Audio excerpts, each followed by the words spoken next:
limits you to a degree, taking small donations. Will you do that as well for the general election, or are you still holding out to see? Well, we don't really have to make that decision until after the primary is over with. So we have plenty of time to think about that, and not trying to duck the question. We just don't know the answer. You know, that will be determined down the road, you know, sometime in June or July.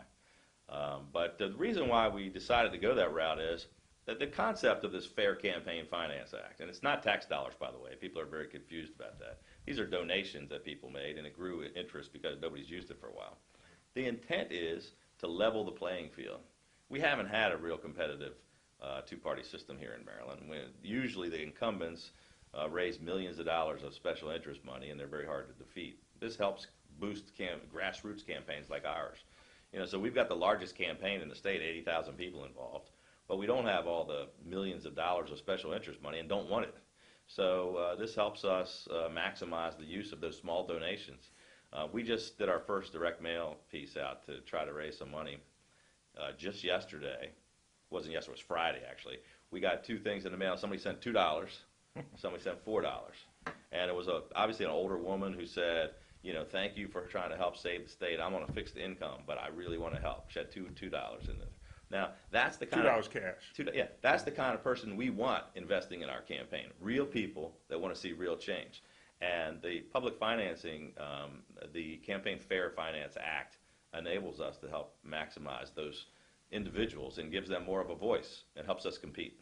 Well, that's interesting because most Republicans would choose, they're against that. I mean, they're, you know.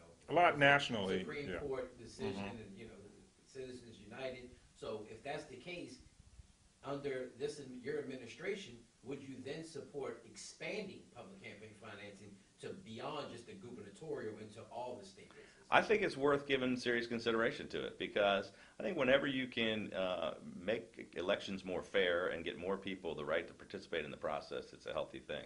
I don't think we should spend tax dollars on it, which is the way this was done originally, but it raised private donations and voluntary contributions. And, you know, so I think we haven't really come up with a program for that, but it's something that we might want to consider. And it's not, it doesn't matter to me whether how many Republicans like it or don't like it. You know, as I said, we're a nonpartisan group. We've got a lot of independents, Democrats, and Republicans involved.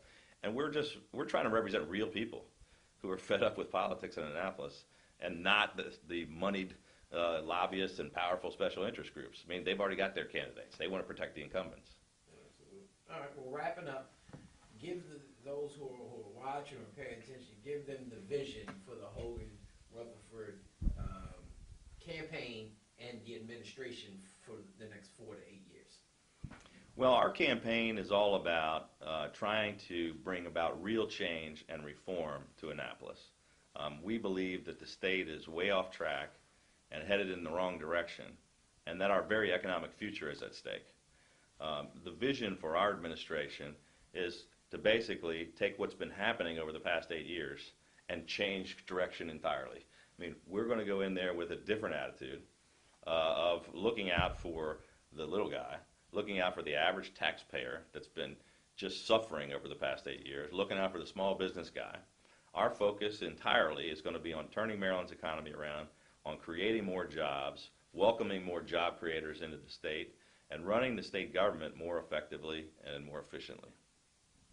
I don't know if there's much more I could say to that. I mean, I think that what we have set out to do and what we will do as governor and lieutenant governor and the Hogan Rutherford administration is make sure that we're responsive to the citizens of Maryland, all the citizens of Maryland, and not leaving anyone behind, which I think we've seen over the last several years.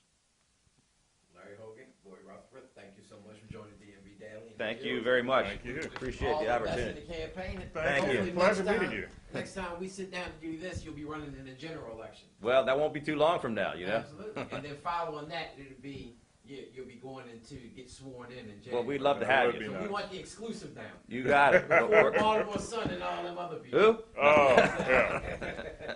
All right, thanks, guys. Yeah. Thank you.